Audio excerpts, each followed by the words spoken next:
নমরুদ তো আল্লাহর সাথে যুদ্ধ করার জন্য ময়দানে গেল, আর বলো ইব্রাহিম তোমার আল্লাহরে ডাক দাও, তোমার রবের সাথে আমার যুদ্ধ শুরু হয়ে যাবে।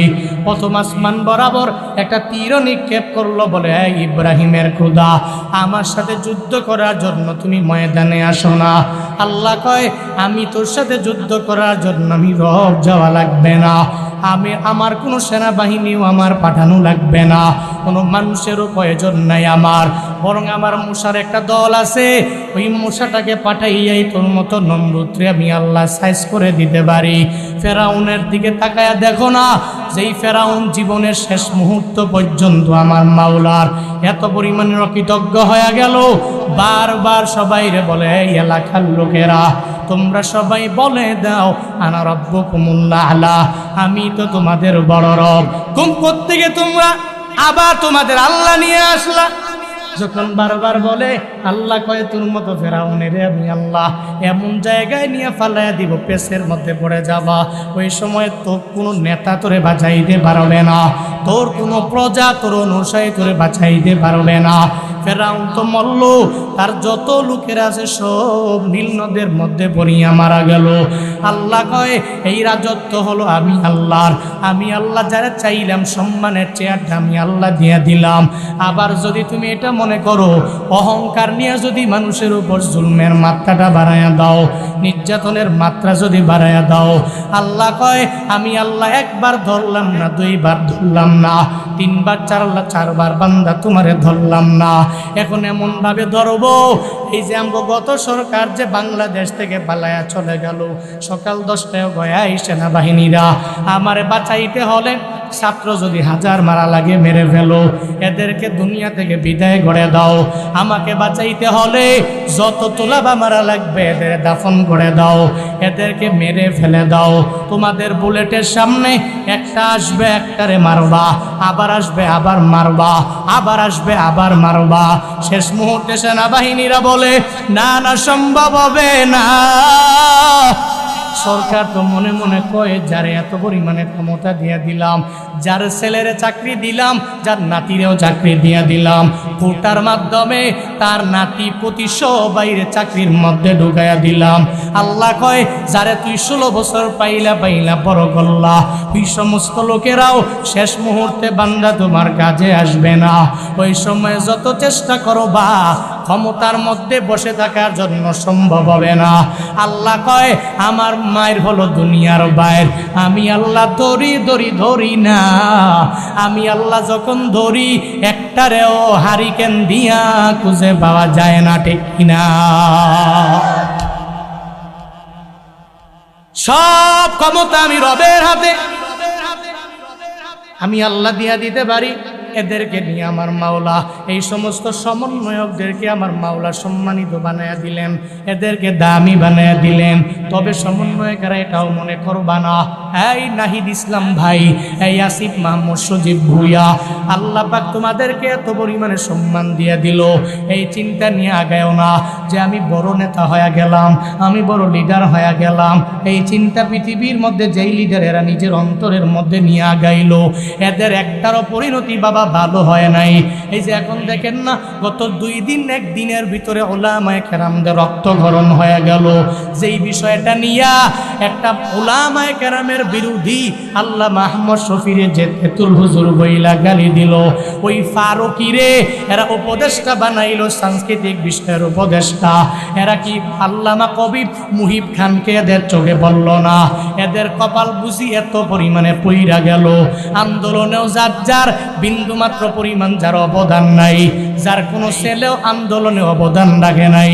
একটা নাস্তিক যে ইসলাম রে মহাব্বত করতে পারে না, উলামায়ে কেরামরে সম্মান দিয়া কথা বলতে পারে না।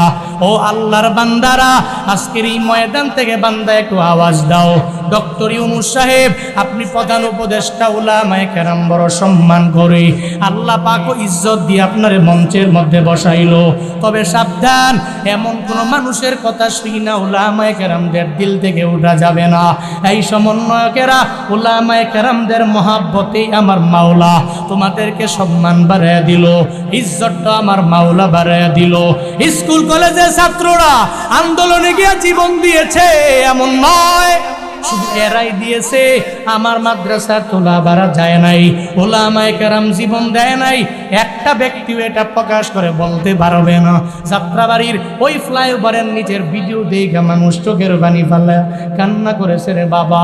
একজন আলেম যখন তারে গুলি করলো, ওই আলেম পরে গেল, এরপরে কয়ে দৌড় দিয়া যা, এরপরে দৌড় দিয়া গেলেও আবার পিঠের মধ্যে মারলো। ওই আলেমটাকে দুনিয়া থেকে বিদায় করে দিল।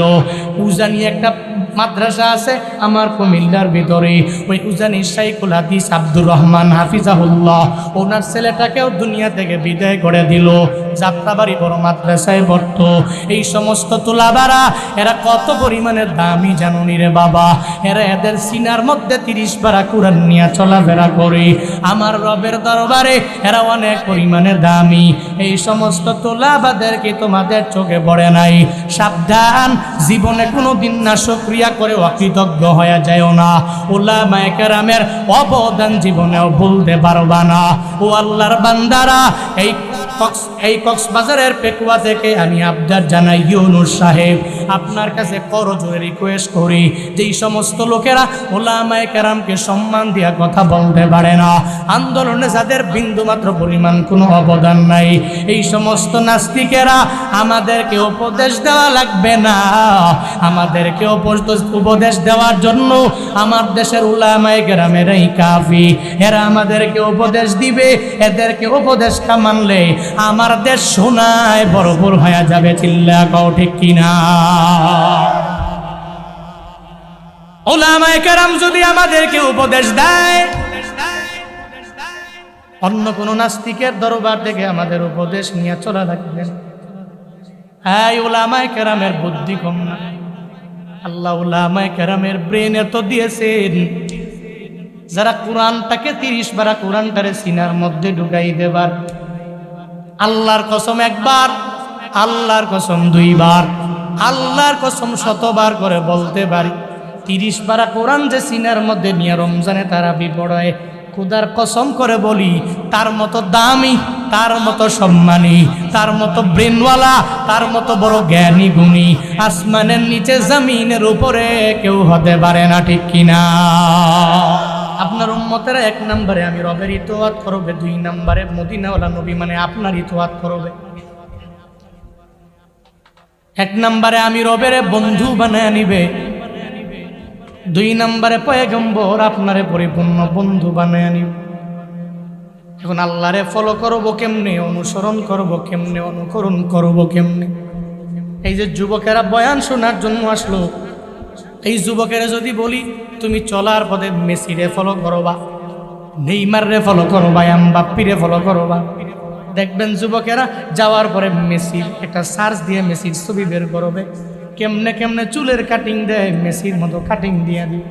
কোন গেঞ্জি মেসি লাগায়, মেসির গেঞ্জির পেছনে নাম্বার কত আছে, ওই নাম্বার দিয়ে একটা গেঞ্জিও বানায় ফেলবে। এর মানে মেসিরে না দেখলে তো সম্ভব হবে না, নেইমারে না দেখলে সম্ভব না, এমবাপ্পিরে না দেখলে সম্ভব হবে না। আল্লাহ কইল 1 নম্বরে নবী জানায়া দেন, 1 নম্বরে ইতোয়াত করবো বান্দারা আমারে। তো আমারে ইতোয়াত করলে আমারে দেখা যায় না, আল্লাহরে ছোঁয়া যায় না, আল্লাহরে ধরাও যায় না। এখানে এমন কোনো বান্দা নয় যেই বান্দা বলতে পারে আমি আল্লাহকে দুনিয়াতে আসার পরে আমি আল্লাহরে দেখলাম, আল্লাহর চালচলন দেখলাম, আল্লাহ কেমনে হাঁটে ওইটা আমি দেখলাম। বন্দারে, আমি জুনায়েদ আল হাবিব যদি তোমাদেরকে জানায়া দেই চলার পথে আমারে ফলো করবা, তখন দেখবেন ফলো করতে গেলে আমারে দেখা লাগবে। আমি যেই টুপি লাগাই ওই টুপি লাগানো লাগবে, আমি যেই জুব্বা পরি ওই জুব্বা পরা লাগবে, আমি পাঞ্জাবি পাঞ্জাবি পরলে পাঞ্জাবি, আমি লুঙ্গি পরলে লুঙ্গি, না হয় পায়জামা, আমি যেমনে চলি ওইভাবেই তো চলা লাগবে। অনেক আল্লাহর বান্দা কিছু কিছু মানুষের ফলো করে আগায়া যায়, যারে দেখা যায় না এরে ফলো কেমনে করব? আল্লাহ কয় আমারে দেখা যায় না, ছোঁয়া যায় না, ধরা যায় না, তো আমি রবের কোরআনটা তো আছে রে, তুই চলার পথে আমি রবের কোরআনটাকে ফলো করে না। আল্লাহকে দেখা যায় না, ছোঁয়া যায় না, ধরা যায় না, তাইলে ওই রবের কোরআনটাকে আছে, ওই কোরআনটারে বান্দা তুমি ফলো করে নাও, ওই কোরআনটারে অনুসরণ করে নাও। কোরআনটাকে কেমনে ফলো করবা? বলে আল্লাহ বললেন কোরআনের মাধ্যমে তুই ডানে যাও, ডানে যাওয়া লাগবে। আল্লাহ কোরআনে জানাইয়া দিলেন জান্নাতে যাইতে হলে কোন কোন কাজ করা লাগবে, ওই কাজগুলো বান্দা তুমি করবা। আল্লাহ জানাইয়া দিলেন এই বান্দারা জাহান্নামী হইতে গেলে এই কাজগুলো করলেই জাহান্নামে যাইতে পারবা, ওই কাজ করলে তুমি জাহান্নামী হয়ে যাবা। এর মানে ফারিকুম ফিল জান্নাহ ওয়া ফারিকুম ফিস সাঈর, একটা হলো জান্নাতের পথ আর একটা হলো জাহান্নামের পথ। এখন কোরআনটাকে রিসার্চ করে কোনো বান্দা যদি আগায়া যায়, জীবনে কোনোদিন কোরআনের বিরুদ্ধে চলবে না। কোরআন তারে বলল ডানে যাওয়ার জন্য, বান্দা ডানে চলে যাবে। কোরআন তারে বলল না ডানে যাওয়া যাবে না, তুমি বামে যাও, তখন সে বাম দিকে আগায়া যাবে। কোরআন তারে যেই পথটা দেখায়া দিবে, কোনো বান্দা যদি কোরআনটারে ফলো কইরা নেয়, তাহলে কোরআনটাকে ফলো করে ওই বান্দাটা অগ্রগামী হয়ে যাবে। এখন যদি বলেন হুজুর আমি নিজেও কোরআন পড়তে পারি না, আমার ছেলেরেও পড়াই নাই, আমার নাতিও পারে না, এমন ঘরও আছে রে সেই ঘরের অনেক বড় দামি যে ব্যক্তি গার্ডিয়ান, উনিও কোরআন পড়তে পারে না, পড়েও না, ওনার ছেলেটাও কোরআন পড়ে না, ওনার মেয়েটাও কোরআন পড়ে না, ওনার বিবিও কোরআন পড়ে না। এমন অনেক ঘর আছে রে কোরআনটারে আলমারির উপরে রেখা দেয়, টানা 1 বছর হয়ে যায়, রমজানে কোরআন ধরে, বাকি একটা মাসেও কোরআন ধরে না। আছে না না? আছে না নাই? এদের ভিতরে কোরআনের বিন্দু মাত্র পরিমাণ মায়া নেই। আবার এমন অনেকে আছে ওই বান্দা কোরআনটাকে নিজেও পড়তেও পারে না, কোরআন পড়তেও পারে না, যে পারে না ও রিসার্চ করবে কেমনি? এই জন্য তো আবদার জানায় হুজুরেরা কোন আলেমান, আগে তুমি আলেম হয়ে যাও, যদি আলেম না হতে পারো আও মুতাআল্লিমান, ও বান্দা তুমি আলেমের ছাত্র হয়ে যাও, যদি বান্দা তুমি তাও পারো নাই তাহলে মুস্তামিয়ান, তুমি ওই আলেম যা বলে এগুলা বান্দা তুমি শ্রবণ কইরা নাও। এই জন্য তো হুজুরেরা বারবার আবদার জানায় একটা ছেলেরে তুমি মাদ্রাসার মধ্যে দাও, ওই মাদ্রাসায় দিলে রে বান্দা তোমার এত পরিমাণে ফায়দা হয়ে যাবে, কবরে যাওয়ার পরে টের পেয়ে যাবা। এই সমস্ত মাদ্রাসার তুলাবা যারা, এদের মা যখন দুনিয়া থেকে বিদায় নেয়, বাবা যখন দুনিয়া থেকে বিদায় নিয়ে চলে যায়, চোখের পানি ফালায়া সূরা ইয়াসিন পড়ে, সূরা আর রহমান পড়ে, এগুলা পইরা সূরা তাকাসসুর পইরা পইরা মায়ের কবরের সামনে গিয়া দাঁড়ায়া ওই মায়ের জন্য দোয়া কইরা দেয়, ওই বাবার জন্য দোয়া কইরা দেয়। এজন্য তো বলি যারা কোরআন পড়তে পারো নাই রে বাবা, তো কোরআন যারা পড়তে পারে এদের চলার পথে বান্দা তুমি এদের বন্ধু হয়ে যাও। যারা আল্লাহ এবং রাসূলকে ইতবাত করে এদের অনুগামী হয়ে গেল, এদের বন্ধু বানায় নাও। যদি এদের বন্ধু বানাইতে পারো, আমার মাওলা তোমার হিদায়াত নামক দৌলত কেমন দিয়া দিবে। বসিরউদ্দিন নামক একজন ডাকাত ছিল, 40 জন ডাকাতের লিডার, যিনি 40 জন ডাকাতের লিডার, যে সে তো অনেক বড় পাওয়ারফুল মানুষ, সে 40 জনকে লিড দেয়, সে নিজে হলো বড় ডাকাত, আর ওই 40 জন হলো তার চেলাফেলা, মানে তার সঙ্গী। এদের যদি বলে এভাবে এভাবে ওই বাড়িতে ডাকাতির জন্য যাওয়া লাগবে, তখন এরা ওই বাড়িতে ডাকাতির জন্য যায়। আবার যখন এদের বলে ওই বাড়িতে যাওয়া লাগবে, এরা ওই বাড়িতে যায়। বসিরউদ্দিন 40 জন ডাকাতের লিডার, বসিরউদ্দিনের একটা বিবি আছে, ওই বিবি ডাকাতি করে না, ওই বিবি চুরি করে না, কিন্তু বিবি যদিও চুরি করে না, ডাকাতি করে না, ওই বিবি 5 ওয়াক্ত নামাজের নামাজি হয়ে যায়। 30টা রোজা রমজান মাস আসছে আগে তাহাজ্জুদ মিস করে না, ইশরাক আর আওয়াবিন মিস করে না। বন্দারে দেখবেন সমাজের মধ্যে যেই ব্যক্তিটা চুরির মধ্যে লিপ্ত হয়ে গেল, দেখবেন তার বউটা ভালো হয়। আমি দেখছি চুরের বউয়েরা অনেক বড় ধার্মিক হয়ে যায়, ডাকাতের বউরা ধার্মিক হয়ে যায়, সন্ত্রাসের বউরা ধার্মিক হয়ে যায়। ও বাবারা, চাঁদাবাজি করনেওয়ালার বউরা ধার্মিক হয়ে যায়। আমার জানা মতে আমি নিজের কানে শুনছি রে বাবা, এক সময় বাংলাদেশে গুইরা গুইরা প্রতিটি জেলায় বয়ান করত। এখন বলার পরে মুরব্বীরা তার নামটা বলার পরে চিনবে। আমি শুনেছি তার বউ নাকি ঠিক মতো পর্দাও করে না।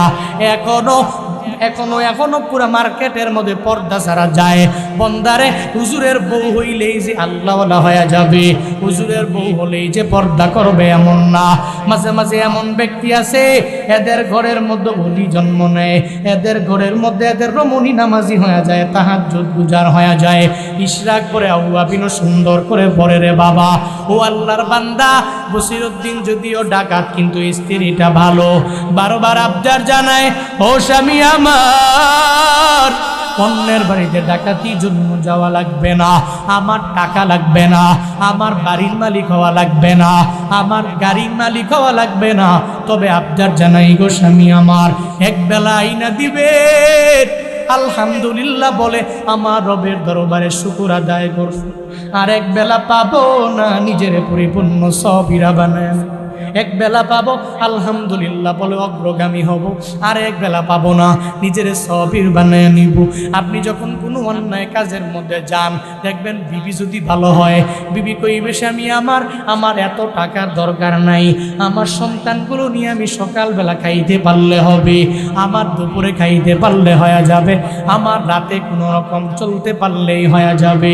বিবি যদি ভালো হয়, অশ্বিনকালে অন্যায় পথে যাওয়ার জন্য আপনাকে সর্বাবস্থায় বারণ করবে। ওই অন্যায় পথে যখন আপনি পথিক হয়ে যাবেন, আপনাকে নিষেধ করে ওই পথ থেকে সরাইয়া দিবে। বসিরউদ্দিনের স্ত্রীটা বারবার আবদার জানালেও এক কান দিয়া ঢুকায় আর এক কান দিয়া বের করে দেয়। এমন স্বামী আমগো সমাজেও আছে না না। বিবি আল্লাহওয়ালা বিবি বারবার কয়, এই আপনি মানুষের উপর জুলুম করেন কে, আপনি চুরি করেন কে, আপনি সুদি লেনদেন করেন কে, আপনি ঘুষ খান কে। বারবার যখন বলে, স্বামী আমার কিচ্ছু দরকার নাই, আপনি এক বেলা দিবেন আলহামদুলিল্লাহ পড়ব, আপনার কাছে আমি শাড়ি চাই না, বাড়ি চাই না, গাড়ি চাই না, অনেক আরাম মায়েশের জিন্দেগি আপনার কাছে চাই না, সুন্দর করে দুমুঠু ভাত পেটের ভিতরে ঢুকলেই কাফি, ছেলেগুলোকে মানুষের মতো মানুষ করতে পারলেই কাফি। যতই হেরে কয় এত টুটু কোম্পানির ম্যানেজার, TTCM পাস, খালি ঘুরে বিবির কথা এক কান দিয়া ঢুকায় আর এক কান দিয়া বের করে দেয়। এমন স্বামী আমাদের সমাজে ঘাটতেরা আছে না নাই? যারা স্ত্রীর কথা মানি না, বরং এক কান দিয়া ঢুকায় আর এক কান দিয়া বের করে। বসিরউদ্দিনকে যতই বুঝায় সে তো মানে না। হঠাৎ করে একদিন 40 জন চলে আসলো সঙ্গী, বসিরউদ্দিনের সঙ্গী। যখন আইসা দরওয়াজার মধ্যে করেন, আল্লাহ বসিরউদ্দিন আসেন না, একটা বড় ধনীওয়ালার বাড়ির মধ্যে চলে যাব। ওই বাড়ির মধ্যে যদি যাইয়া, ওই বাড়ির মধ্যে যদি আমরা ডাকাতি করতে পারি একবার, তাহলে শুনেন পুরো জিন্দেগিটা বৈশা খাইতে পারবো। চলেন না, আপনাকে সঙ্গে করে নিয়ে যাওয়া লাগবে, কারণ আপনি আমাদের নেতা, আপনি আমাদের লিডার। চলেন না, রওনা হয়ে যায়। বসিরউদ্দিনের বউ বুঝায়, এরপরেও মানে না। বসিরউদ্দিন কয়, আয় এই 40 জন সঙ্গীরা ওই ধনীর বাড়িতে আমরা ডাকাতির জন্য যাব। যখন ওই 40 জন সঙ্গীকে সঙ্গে করে লইয়া রওনা হয়ে গেল, বিশাল একটা জঙ্গল। ওই জঙ্গলের মাঝামাঝি যাওয়ার পরে সামনে তো বসিরউদ্দিন দাঁড়ানো, 40 জন সঙ্গী যখন পেছনে দাঁড়ানো, হঠাৎ করে বসিরউদ্দিনের কানের মধ্যে ভেসে আসে, এই গভীর গহীন জঙ্গলের ভিতরে কে যেন চোখের পানি ফালায়া ফালায়া কান্না করে, কে যেন কান্না করে রে। আপনার পাশের বাড়ির কারো যদি মা মারা যায়, কারো যদি বাবা মারা যায়, গুনগুনায় মায়ের জন্য কান্না করবে, বাবার জন্য কান্না করবে। আপনার বুঝতে আর বাকি নাই, এই বান্দার মা দুনিয়া থেকে বিদায় নিল, বাবা দুনিয়া থেকে বিদায় নিয়ে চইলা গেল। ওই বসিরউদ্দিন যখন কানের মধ্যে ভেসে আসলো, এই গভীর গহীন জঙ্গলের ভিতরে কে যেন চোখের পানি ফালায়া ফালায়া কান্না করে। বসিরউদ্দিন বলে, তোমরা দাঁড়াও, কে যেন এই গহীন জঙ্গলে কান্দে, আমার তার দরবারে যাওয়া লাগবে। চোখের পানি ফালাইয়া এই গভীর রাতে কেন সে কান্না করে, এটা আমার জানা লাগবে। বসিরউদ্দিন এদের কাছ থেকে এই কথা বলে ওই জায়গা থেকে বিদায় নিয়ে রওনা হয়ে যায়। যাওয়ার পরে দেখে গহীন জঙ্গলের ভিতরে একটা মসজিদ দেখা যায়। ওই মসজিদের মধ্যে কোনায় কোনায় বসে একটা ছোট বালক, যার মাত্র 6-7 বছর বয়স হয়ে যাবে, এই ছোট্ট বাচ্চাটা মসজিদের কোনায় বসে মুনাজাত ধরে আর রবের দরবারে আবদার জানায়, ও দয়ার মালিক, তুমি আমার এত পরিমাণে গরিব বানাইলা আল্লাহ গো, ছোটবেলায় তুমি আমার মায়ের নিয়ে চইলা গেল, আমার বাবারেও তুমি নিয়ে চইলা গেল, মাদ্রাসায় আমি পড়াশোনা করি, ও আল্লাহ আমার হারিকেন জ্বালায় আমি তেল কিনা আমি আগুন জ্বালায়া এরপরে আলোর মাধ্যমে রাতে কোরআনটারে মুখস্থ করতে পারি না। আল্লাহ গো, এই কোরআনটাকে আমি সিনার মধ্যে বেশি ঢুকাইতে পারি না। দিনের বেলা সূর্যের আলোতে পড়তে পারি, কিন্তু রাতের বেলা আমি তেলের অভাবে পড়তে পারি না। রবের দরবারে আবদার জানায় আর মা বাবার জন্য চোখের পানি ফালায়া ওই কোরআনওয়ালা, ওই কোরআনের সিনায় ঢুকানেওয়ালা তুলা বা তালিবে আলেম, ওই হাফেজে কোরআন মসজিদের কিনারায় বসে বসে চোখের পানি ফালায়া কান্না করে। এই ময়দানে অনেকে আছে, ময়দান থেকে বাড়ি যাওয়ার পরে নিজের মায়ের পায় না, নিজের বাবারেও পায় না, মা হারাইয়া এত পরিমাণে এতিম, চোখের পানি ফালায়া ফালায়া কান্না করে হুজুরের কাছে দোয়া যায়, হুজুর আমার মায়ের জন্য একটু দোয়া কইরা দেন, আমার বাবার জন্য একটু দোয়া কইরা দেন। মা বাবা হারাইয়া একটা 70 বছরের মুরব্বীও দেখবেন চোখের পানি ফালায়া কান্না করে। 70 বছরের মুরব্বীটা, ওনার এখন নাতিও আছে, পতিও হয়ে গেল, এরপরেও দেখবেন চোখের পানি ফালায়া ফালায়া কান্না করে। কি মুরব্বী চোখের পানি ফালায়া কেন কান্না করেন? ওই মুরব্বী জানায়া দেয়, তোরা জানোস না আমার মা নাই, আমি মা হারাইয়া বড় এতিম হয়ে গেলাম, আমি বাবা হারাইয়া বড় এতিম হয়ে গেলাম। একটা মুরব্বী যদি মা বাবা হারাইয়া 70 বছরে চোখের পানি ফালায়া যদি কান্না করে, একটা 7 বছরের বাচ্চা যদি মা বাবা হারায়া ফেলে চোখের পানি ফালায়া কেন কান্না করবে না রে বাবা? আমার মায়ার নবী দেখো না, খেলার মাঠের পাশে গিয়া নবী দাঁড়ায় যায়, নিজে খেলার জন্য যায় না, নবী চোখের পানি ফালায়া বাবার জন্য কান্না করে, কারণ নবীর তো বাবা নাই। ওই ছোট বালকটা মসজিদের কিনারায় বসে বসে কান্না করে, আল্লাহ এমন একটা লোকের ব্যবস্থা করে দাও যেই লোকটা আমার তেল কিনে দিবে, আর ওই তেল দিয়ে হারিকেন জ্বালায়া আমি রাত্রেবেলা তোমার কোরআনটারে মুখস্থ করে নিতে পারবো।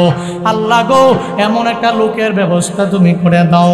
যখন চোখের পানি ফালায়া রবের দরবারে আবদার জানায়, এবার বসিরউদ্দিন ওই 40 জন ডাকাতের লিডার যখন পাশে গিয়া দাঁড়ায়া যায়, ছোট্ট বালকটারে বলে, এই বালক রে, তুই চোখের পানি ফালাইয়া এখানে কেন কান্না করো? তোর কি বাড়ি ঘর নাই? তোর কি মা বাবা কেউ নাই?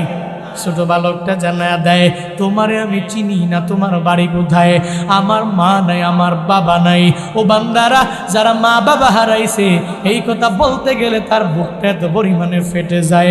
ও আমার মাও নাই, আমার বাবাও নাই। জানায়া দেয়, আমি তোমারে চিনি না, শুনে নাও, আমি এখানে চোখের পানি ফালাইয়া রবের দরবারে কানেকশন লাগাইতেছি। ওই যে তাকায়া দেখো মাদ্রাসা, ওই মাদ্রাসার মধ্যে মিটি মিটি করে বাতি জ্বলে, ওই মাদ্রাসার মধ্যে আমি পড়াশোনা করি। এই মাদ্রাসায় রাতের বেলা আমার সব সঙ্গীরা হারিকেন জ্বালাইয়া কোরআনটারে মুখস্থ করে দিতে পারে। ফজরের পরে এরা বেশি করে সবক শোনায়, কিন্তু আমার কপাল বুঝিয়ে তো খারাপ, আমার মা বাবা না থাকার দরুন আমি সুন্দর করে হারিকেন জ্বালাইয়া কোরআনটারে বেশি করে মুখস্থ করতে পারি না। এই তোমারে চিনি না, তুমি এখান থেকে চলে যাও।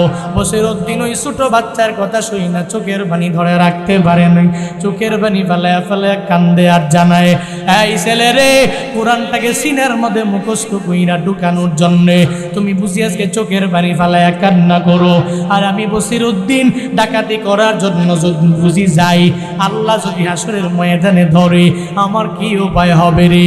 একটু দাঁড়াও, তোমার জন্য তেলের ব্যবস্থা আমি করে দিব। এবার ওই বসিরউদ্দিন মসজিদ থেকে বের হইয়া দৌড়ায়। যখন দৌড়াইয়া বাজারের মধ্যে যায়, তেলের দোকানদারের সামনে যায়, ওই দোকানদারকে বলে, এই তেলের দোকানদার, দরওয়াজাটা ওপেন করে দাও।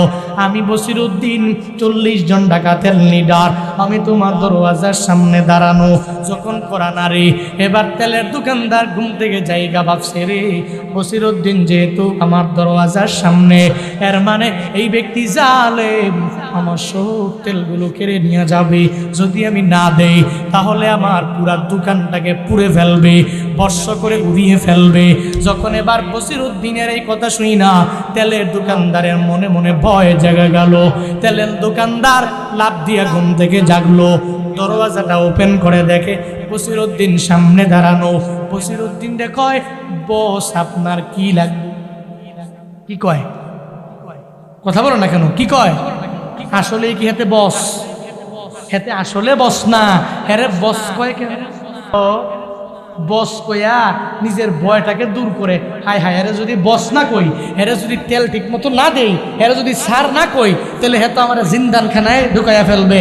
এরে যদি সার কইয়া নম নম নম নম না করি, তাইলে তো আমার মাহফিলে বাধা দিবে, আমার হাদিয়া কমায়া দিবে। হ্যাঁ হায়, তারে আমার সার কোয়া লাগবে, তারে আমার বস কোয়া লাগবে। এটাই দুনিয়ার স্বাভাবিক নিয়ম।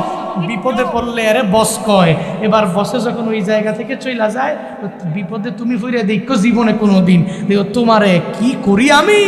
মাঝে মাঝে ট্রাকের ড্রাইভাররা দেখবেন রাস্তা দিয়ে যায়, তো যাওয়ার সময় এই যে গত সরকারের আমলে পুলিশদের উৎপাত বেড়েছিল না কমে ছিল? কথা বলো না কেন?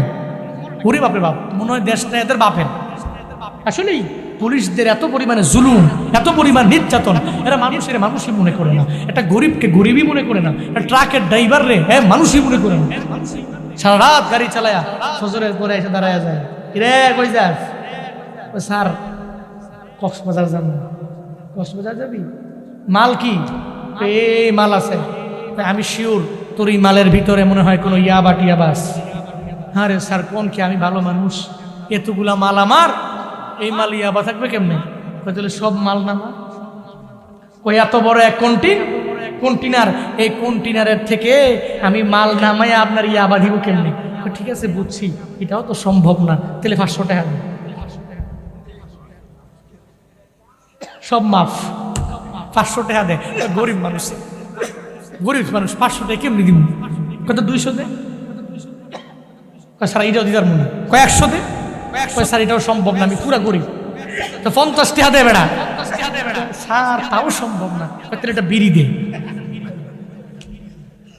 এরপরে বিড়ি টিড়ি দিয়া কয় স্যার আসি, দোয়া করেন। আজ থেকে 6 বছর আগে আমার প্রোগ্রাম ছিল ময়মনসিংহ জেলায়। ওই সময়ে দেশে এত পরিচিত আমি কেউ না। ওই সময় কিছু কিছু লোক চিনে, কিছু কিছু লোক বয়ান শুনে দাওয়াত দিছে, আমারও দাওয়াত দিছে, বাবাকেও দাওয়াত দিছে। 6 বছর আগের কথা। তো ওই সময় রওনা হয়েছি, গাড়ি একটা ভাড়া নিছি। গাড়ি ভাড়াই হলো 8,000, দুইজনে মিলে হাদিয়া দিছে 13,000। গাড়ি ভাড়াই 8,000, ওই সময়ের কথা। তো রওনা হলাম, আমাদের দাউদকান্দি ব্রিজ আছে, ব্রিজের আগে যাওয়ার পথে তখন পুলিশ ধরছে। ড্রাইভার তো রেন্টেকারের ব্যবসায়ী, হ্যাঁ ভাড়াই পাবে যা, পুলিশে সব দিয়া দেয়, তো ঝামেলা। পুলিশ কইতেছে এই লাইসেন্স দে, লাইসেন্স দিছে, দেখে ওকে। গাড়ির কাগজ দেয়, দেখে গাড়ির কাগজ ওকে। ফিটনেসের পেপার কই? ওই দিছে, সব ওকে। তোর ভিতরে ঝামেলা আছে, আমার কাছে মনে হয় তোর ভিতরে ঝামেলা আছে। আমরা বসে রয়েছি, ড্রাইভারের কাছে তোর ভিতরে ঝামেলা আছে, টেহা দে। হ্যাঁ রে কি স্যার, কি টেহা দিব কেন? 500 টাকা দে, সেটা দিব। এদিকে আমরা যাবো ময়মনসিংহে, গফরগাঁওয়ে, কুমিল্লা থেকে অনেক পরিমাণে দূরে। এত দূর ঢাকা শহর পার হইয়া গাজীপুর টাজীপুর পার হইয়া পরে যাওয়া লাগবে, তাহলে সময় দেরি হলে তো মুশকিল। আমি কইলাম ভাই ড্রাইভার সাহেব তাড়াতাড়ি এটা কি করবেন করেন, আমার মাহফিলে যাওয়া লাগবে। ড্রাইভার কয় হুজুর এটা তো আমি ভালো করেই জানি কি করা লাগবে, 200 টাকা দেন। কয়টা? 200 টাকা আস্তে কইরা নিয়ে বের কইরা মুট করছে, মুট কইরা এর হাতের মধ্যে মুসলমান কইরা কয় স্যার ভালো থাকেন। কি থাকেন? হেজে কইছে ভালো থাকেন, একটু গাড়ি টান দিয়াই কয় তুমি কই উৎপাত, যদি কোনোদিন তোমারে বাড়ে ফাই, তোমারে তো সার কইছি, সার নি কমু। বরং ওই যে দেখেন নাই আন্দোলনের পরে এরা ডরে চাকরি দিয়েছে, কই আমগো চাকরি লাগতো না, চাকরি লাগবো না, খাওয়ান লাগবো না, চাকরি লেগে আয় পুলিশেরা জয়েন করো। কই কিসের জয়েন করেন, কিসের চাকরি বাদ দে, আমগো দেখলেই মারবো। ঠিক কিনা? অন্যায়, উৎপাত, জুলুম, নিপীড়ন নির্যাতন যখন বাড়ায়া দেয়, তখন মাজলুমরা তার সামনে দাঁড়িয়ে কয়, স্যার কি লাগবে? তেলের দোকানদার কয়, বস কি প্রয়োজন? What do you want? কি চান আপনি বলুন। সঙ্গে সঙ্গে বসিরউদ্দিন জানায়া দেয়, আমি কিছু চাই না রে, আমারে ট্যাক্সও দেওয়া লাগবে না, আমারে ভ্যাটও দেওয়া লাগবে না। তেলের দোকান থেকে তুমি আমার 1 কুইন্টাল তেল দিয়া দাও। আমারে আগের বসিরউদ্দিন তুমি পাও না, আমি এমন বসিরউদ্দিন হয়ে গেলাম, আমি আগের বসিরউদ্দিন আর নাই রে। এই তেলের কন্টিন আমারে দাও। এই তেলের কন্টিনের কত টাকা, ওই টাকাটার অঙ্কটাও আমারে বলো, আমি এই টাকা তোমারে দিয়ে দিব। আজকে আমি বসিরউদ্দিন তোমার উপরে জুলুম করে আমি তেল নেওয়ার জন্য আসি নাই, আমি তোমার কাছে তেল নেওয়ার জন্য, নির্যাতন করে নেওয়ার জন্য আসি নাই। একটা তেলের কন্টিন তুমি আমায় দাও। এই তেলের কন্টিনে কয় টাকা দেওয়া লাগবে, ওই টাকার অঙ্কটাও বলে দাও।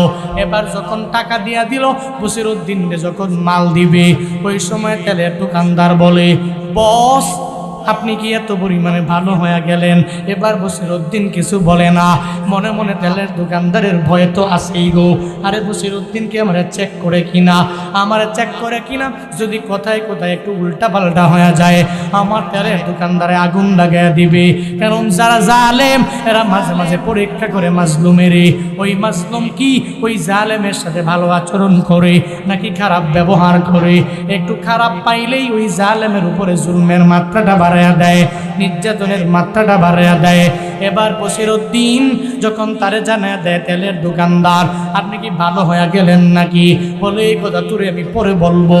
এবার তেলের দোকানদার বসিরউদ্দিন রে বলে, ও বস আমার একটু এই তেলের কন্টিনটা আমার মাথার মধ্যে উঠাইয়া দেন, একটু আপনার লিপ দিয়া দেই, একটু এক জায়গায় নিয়ে দিয়ে আসি। তারপরে বসিরউদ্দিন কয়, না রে, আমারে আগের বসিরউদ্দিন তুমি পাও নাই। এই তেলের কন্টিনটা আজকে তুমি তোমার কাঁধের মধ্যে নেওয়া লাগবে না, এই তেলের কন্টিনটা তোমার মাথায় নেওয়া লাগবে না। এই তেলের কন্টিন তুমি নিজে আমার কাঁধের মধ্যে উঠাইয়া দাও, আমার মাথার মধ্যে উঠাইয়া দাও। কারণ তেলের দোকানদার, আমি এক কুরআনওয়ালার প্রেমে পড়েছি, ওই কুরআনওয়ালার দরবারে আমি যাব, তুমি কাঁধের মধ্যে নেওয়া লাগবে না, তোমার মাথায় নেওয়া লাগবে না, আমার মাথায় তুমি দাও, আমি জানিয়া ওই হাফেজে কোরআনের দরবারে যাব। যখন বসিরউদ্দিনের কাঁধে উঠাইয়া দেয়, 40 জন ডাকাতের লিডার হাফেজে কোরআনের খেদমতে নিজের নিয়োজিত বানায়া যখন তেলের কন্টিনটা নিয়ে রওনা হয়ে গেল, যে হাফেজে কোরআনে জানায়া দেয়, এই এতিম, যারা এতিম আমার মদিনাওয়ালা নবী বলল, ওই এতিমের পাশে যদি কেউ দাঁড়ায়া যায়, আল্লাহ তার পাশে এসে দাঁড়ায়া যাবে। এতিম রে, তোমার মা বাবা হারাইয়া তুমি চোখের পানি ফালায়া কান্না করো একটা তেলের কন্টিনের জন্য, ধরো ধরো এই কেরোসিন তেলের কন্টিনটা তোমারে দিয়ে দিলাম, আর আমার জন্য দোয়া কইরা দাও, আল্লাহ যাতে করে আমারে হিদায়াত নামক দৌলত দিয়া দেয়, আল্লাহ পাক যাতে করে আমারে মাফ করে দেয়, আল্লাহ যাতে করে আমারে ক্ষমা কইরা দেয়। তেলের কন্টিন পাইয়া যখন এতিমের পুরা মুখটা হাসিতে ভরপুর হয়ে যায়, ওই এতিম সঙ্গে সঙ্গে হাত বাড়াইয়া রবের দরবারে আবদার জানায়, আল্লাহ আল্লাহ গো, এই গভীর রাতে তোমার এই বান্দা আমার দরবারে আসলো, আমি কোরআন পড়ার জন্য, আমি হারিকেন জ্বালাইতে পারি না তেলের অভাবে, তোমার এই বান্দাটাকে ও রব তুমি পাঠাইলা এই গভীর রাতে আমার দরবারে আইসা আমার তেলের কন্টিন দিয়া গেল। আল্লাহ গো, এই ব্যক্তিটারে তুমি হিদায়াত নামক দৌলত দিয়ে দিও। একটা হাফেজে কোরআন যখন চোখের বানি ফালাইয়া, একটা এতিম যখন চোখের বানি ফালাইয়া একটা ডাকাতের জন্য দোয়া কইরা দেয়, ও আল্লাহর বান্দারা, বসিরউদ্দিন সঙ্গে সঙ্গে বিদায় নিয়ে জঙ্গলে যায়। 40 জন সঙ্গী যারানো আছে, এরা তো ডাকাতি করার জন্য যাবে। বসিরউদ্দিন দিয়া যখন দাঁড়ায়, এবার 40 জন সঙ্গী বলে, ও বসিরউদ্দিন, আজকে ধনির বাড়ি যাব ডাকাতি করার জন্য, তুমি কেন দেরি করলা? যদি বেশি দেরি করে দাও তাহলে ধরা পড়ে যাওয়ার সম্ভাবনা আছে, তখন তো আমাদের সবাইকে মেরে ফেলবে। ও বসিরউদ্দিন, ও লিডার, দেরি করা যাবে না, চলেন না, আপনি এই জায়গায় কেন দেরি করলেন? আপনি চলেন, ওই ডাকাতি করার জন্য ধনির বাড়িতে যাব। বসিরউদ্দিন জানায়া দেয়, এই 40 জন সঙ্গী আমাকে ডাকাতি করার জন্য নিয়ে যাইও না। সঙ্গে সঙ্গে জানায়া দেয়, ও 40 জন আমার সঙ্গী, একজন কোরআন প্রেমিকের মায়ায় আমি পড়ে গেলাম, একজন হাফেজে কোরআনের মায়ায় পড়ে গেলাম, একজন কোরআন প্রেমিকের প্রেমে আমি পড়ে গেলাম। নিয়ত করে নিলাম আজকে থেকে আর মানুষের দরবারে যায় জুলুম করব না, নির্যাতন করব না, আমি ডাকাতি করব না, আজকে থেকে আমি চুরি করব না। এই ব্যাপারে আমি পণ করে নিলাম, নিয়ত করে নিলাম। তোমরা যদি পারো এই ডাকাতির লাইনটা সাইরা দিয়া আমার রবের বন্ধু তোমরা হয়ে যাও, আমার রবের আশিক হয়ে যাও, আমার নবীর আদর্শের মালা গলার মধ্যে লাগায়া আগাও। এবার বসিরউদ্দিন বিদায় নিয়ে যখন ঘরের মধ্যে রওনা, বাড়ির মধ্যে যাওয়ার পরে যখন বিবিরে ডাক দেয়, বিবি গো আমি তোমার স্বামী। বসিরউদ্দিন দরওয়াজার সামনে দাঁড়ানো, একটু দরওয়াজা ওপেন করো না। স্ত্রী সঙ্গে সঙ্গে মুসল্লা থেকে লাফ দিয়া দাঁড়ায়া যায়, স্বামী রে আজকে ডাকাতি করার জন্য কি তুমি যাও? বলে না গো বিবি, একজন কোরআন প্রেমিকের মায়ায় আমি পইরা গেছি গো বিবি আমার, একজন হাফেজে কোরআনের মায়ায় পইরা গেলাম। মসজিদে যাওয়ার পরে আমি তার জন্য তেলের কন্টিনটা কিনা তারে দোকান থেকে আইনা দিয়া দিলাম। বিবি রে আমি তার দোয়ায় এত পরিমাণে মগ্ন হয়ে গেছি, আমি তার দোয়ায় এত পরিমাণে পাগল হয়ে গেলাম। নিয়ত করে নিলাম আর জীবনে কোনোদিন ডাকাতি করার জন্য যাব না, আর জীবনে কোনোদিন চুরি করার জন্য যাব না, আর জীবনে কোনোদিন কোনো অন্যায় করব না, আর জীবনে মানুষের উপর জুলুম করব না, আর জীবনে কোনোদিন জালেম হব না। যখন এই কথা বিবির দরবারে জানায়, বিবিও চোখের পানি ফেলায় রবের দরবারে আবদার যখন জানায়, এবার বিবি কই তোমারে হাসান বসরি রহমাতুল্লাহ আলাইহি জমানার শ্রেষ্ঠ মুহাক্কিক ওই মুহাদ্দিসের দরবারে নিয়ে যাব, একজন ওলিয়ে কামেলের দরবারে। যখন হাসান বসরি দরবারে বসিরউদ্দিনের স্ত্রী বসিরউদ্দিন নিয়ে যায়, আর যায় কয় ও হাসান বসরি আমার স্বামীরে তোমার দরওয়াজায় নিয়ে আসলাম, একটু বলেন না আমার স্বামী এমন এমন হালাত হয়ে গেল, সে ডাকাতি থেকে বের হয়ে গেল, তার ব্যাপারে একটু নসিহত করেন না গো। হাসান বসরি বসিরউদ্দিনের চেহারাটা দেখে মনে পড়ে গেল। এবার হাসান বসরি কয় ও বসিরউদ্দিনের স্ত্রী, গত 3 দিন ধরে আমি স্বপ্নের মধ্যে দেখি রে আল্লাহ পাক একজন ব্যক্তিরে অলি বানায়া দিল, আমি ইলহাম জারি হয়ে গেছে, আমার আল্লাহ আমার স্বপ্ন যুগে জানায়া দিয়েছে রে এই এলাকার মধ্যে একজন বসিরউদ্দিন নামের লোক আছে, ওই লোকটা আমার মাওলার বন্ধু হয়ে গেছে। ও বসিরউদ্দিনের স্ত্রী, এখন আমি এই বসিরউদ্দিনকে দেখতে পাইয়া তোমারে জানায়া দিলাম। আজকে দেখে এই বসিরউদ্দিন সাধারণ কেউ না, সে হলো আমার মাওলার বন্ধু। কার বন্ধু? কার বন্ধু হয়ে গেছে? আল্লাহর বন্ধু হয়ে গেছে। এই তুমি সাধারণ কোনো মানুষের স্ত্রী আর না, তুমি একজন রবের বন্ধু, একজন ওলিউল্লাহ আল্লাহর বন্ধুর স্ত্রী। কেমনে? হাফেজে কোরআনের দোয়া আমার রবের দরবারে পৌঁছে গেছে, তার সিনায় কোরআন। যে ব্যক্তির মা নাই বাবা নাই, মা বাবা হারাইয়া যে ব্যক্তি এতিম হয়ে গেছে, ওই এতিম যখন চোখের পানি ফালাইয়া বসিরউদ্দিনের জন্য দোয়া করেছে, আল্লাহ বসিরউদ্দিনকে জামানার শ্রেষ্ঠ ওলিদের মধ্যে তার নামটা লিপিবদ্ধ করে দিয়েছে।